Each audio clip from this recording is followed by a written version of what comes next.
कहानी शुरू होती है एक छोटे से कस्बे में रहने वाले लड़के आरव से। आरव बचपन से ही पढ़ाई में कमजोर था। उसके नंबर हमेशा क्लास में सबसे कम आते थे। जब भी रिजल्ट आता, उसके टीचर कहते, तुमसे कुछ नहीं होगा, तुम पढ़ाई में कभी अच्छे नहीं बन सकते।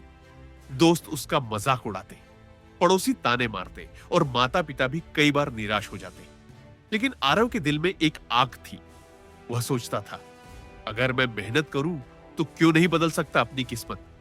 एक बार परीक्षा में उसे केवल 15 नंबर मिले। क्लास के सामने उसकी कॉपी फाड़ी गई।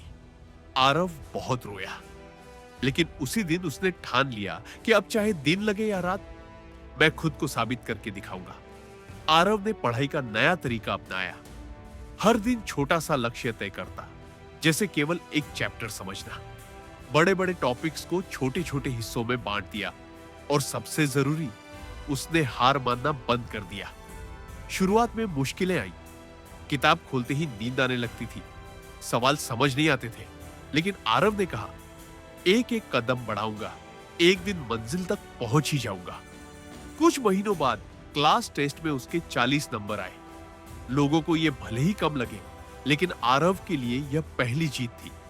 धीरे धीरे उसकी मेहनत रंग लाने लगी। वह सुबह जल्दी उठता, नोट्स बनाता और समझकर पढ़ाई करता। अगले साल की बोर्ड परीक्षा आई, जहां लोग मान रहे थे कि आरव पास भी हो गया तो बड़ी बात होगी। वही नतीजे में सब दंग रह गए। आरव ने न सिर्फ अच्छे नंबरों से पास किया, बल्कि अपने स्कूल का टॉपर बन गया।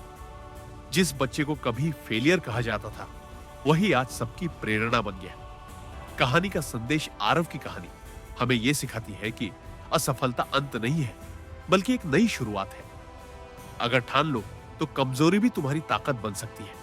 मेहनत और धैर्य से कोई भी इंसान असंभव को संभव बना सकता है।